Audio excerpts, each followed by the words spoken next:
we have a special guest. He's a silver medalist, Olympian, and please welcome Kiki Richard Torrez Jr. All right, come on, bro, clap.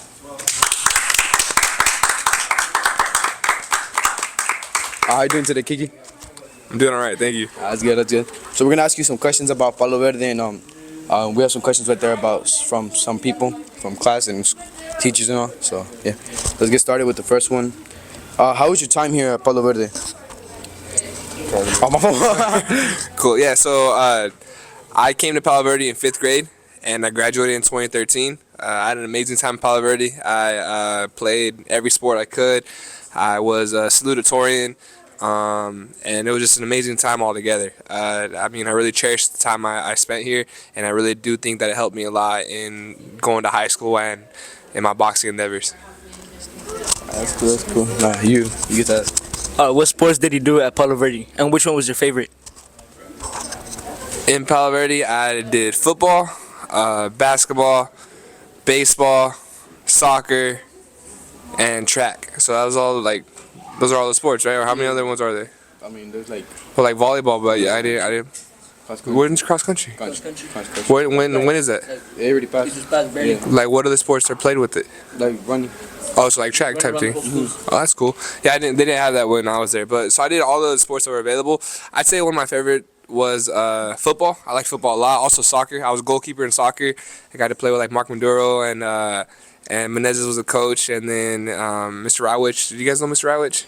Well, he was our basketball coach, and he was our football coach as well. We won some tournaments in football, actually. Like, we won the Sundale tournament, and then I think we won a tournament in baseball as well. So I mean, I loved every sport, and Palo Verde was a great way to find out how many sports I loved. I mean, you're a lucky one because our game with Sundale was it was rigged. So yeah, the refs were, So I have a. Who was your favorite teacher here at Palo Verde at your time? I think one of my favorite teachers. I mean, I liked them all, but one of my favorite was Menezes. He was super cool, man. I started I was one of his first 3 years of teaching, and it was a real good time. That was back when he co-taught with Mr. Miller. Do you guys know Mr. Miller at all? Nah, but it was a cool program. We got to dissect pigs and stuff like that. It was really awesome, and yeah, I love that over there. At what age did you start to box?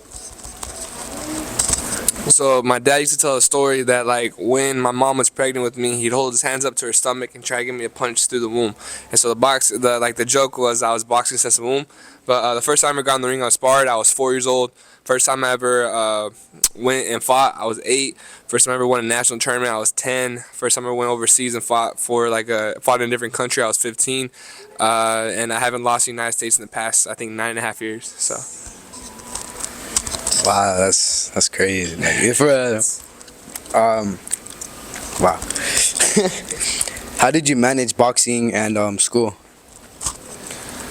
So at Palo Verde, it was pretty easy to manage boxing in school. I mean, you guys have it pretty easy. I don't want to toot your horn or anything like that, but all you gotta do is your homework, and the homework doesn't last too long for me. At least it lasts long for you guys. This homework lasts a long time, right? You don't do it? We should do your homework.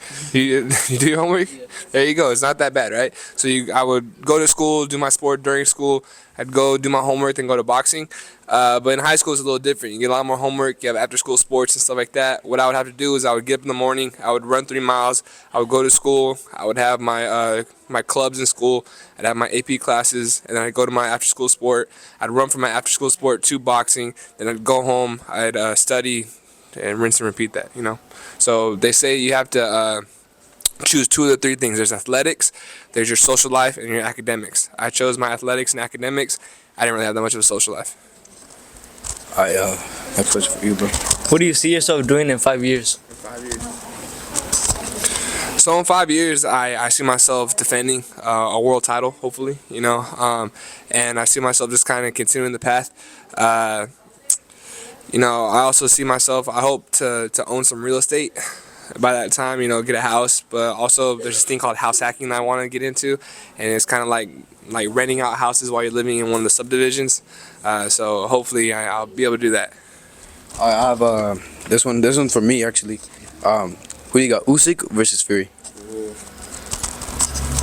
that Usyk versus Fury, it changes every day for me. You know, one day I'll have Fury because he's a taller fighter, he's lengthier, he's bigger.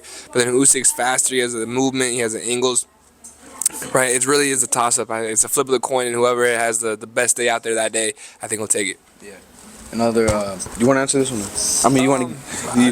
It's cool. You can do it. All right. What's your go-to meal after a fight? So my go-to meal after a fight is a shrimp burrito from Vejar's, or it is from Sal's Mexican restaurant, a plate of nachos. So I think we're done with all the questions from us and all that. So you trying to answer some of the questions from some teachers and some students? All right. Yeah, bro.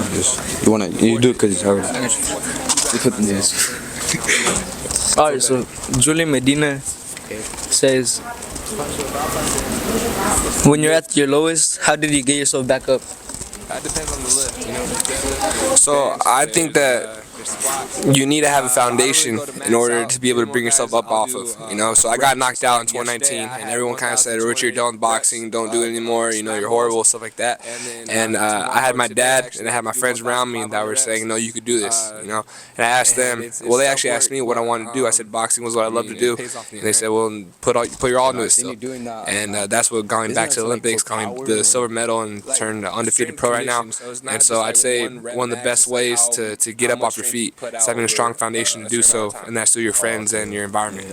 This one is from. That was really good. I was gonna actually, I forgot to add this. I seen your last fight in the movie theater, and that was amazing.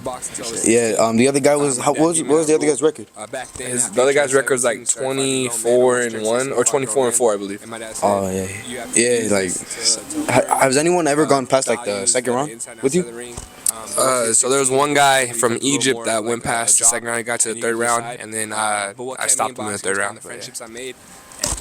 Wait, in the pros or in the amateurs? On that. Oh, all right. All right. This one's from. This one's weird. Says, what days do you train on? Oh, I thought. No, after this because he told me something else. That's why. So this one is from. He told me some weird stuff when he wrote it. So. You guys have to cut that. It's not like it's edited, but like just starting out so you can cut it and edit. Yeah. Alright, this one's from Vincent Tenna. What days do you train on? So I train Monday through Saturday, and I'll do about 3 sessions a day. I'll go to the boxing club Monday to Thursday from 6 to 8 with my man right here, and we'll do some really good boxing workouts, but on Sunday is my recovery day, and I'll use that to stretch out, to use the ice bath, the cold plunge, and things like that. Alright. So this, I'll send that to this. Alright, this one, I'm going to. So this one is from Adrian Sierra Martin. He said, slide me $50. So that's not really a question, but to that, I would say, if you got something worth $50, let me know and I'll try to buy it. But I'm not just give you 50. How much experience do I have? We got PB. They say, how tall are you? PB without the J. I am 6'2", but I'm going to tell everybody I'm either 6'8" or 5'8". I'm not gonna go in between, you know, because either I'm surprised you by being taller than I said I was, or I'm surprised you by being shorter. So I think I should lie about my height. I lie about my height too. I identify as 6 feet. There you go. Alright. This one is from Alondra Cortez. Is our school president, huh? Yeah. What is your overall dream? You guys heard it here first. We've been best friends. How old is she now? 13. We've been best friends for going on 17 years. And we have a secret handshake that no one knows about. I don't think her or I know about it. It's that secret. But once we find out about it, then that'll solidify the friendship. So. Yeah, no, you still owe me $5, so all right. That's for Kayla. All right, so we're done with all the questions, right? Yeah. That was the last question. Yeah, that was the last question. I have a question for you. Go for it. All right. What? My bad. How does it feel that you have a future champion right next to you? You box? No, not me. Oh. What? Go see what? Nah, hey, man, this guy's a great boxer, you know, and it's really cool to see everybody in the gym like that. If you guys want to see him, I'm sure he's gonna get his first fight soon, and it's gonna be exciting to see like other people from Tulare doing the same thing. You know, it takes hard work, dedication, but this guy has it, and fingers crossed that he's here with me next day, and one day, right? And one more. When's your next fight?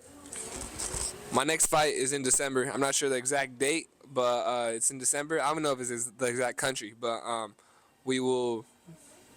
Once I find out, I'll let you guys know too. All right. All right. Thank you, Kiki, and have a nice day. See you later. Bye-bye.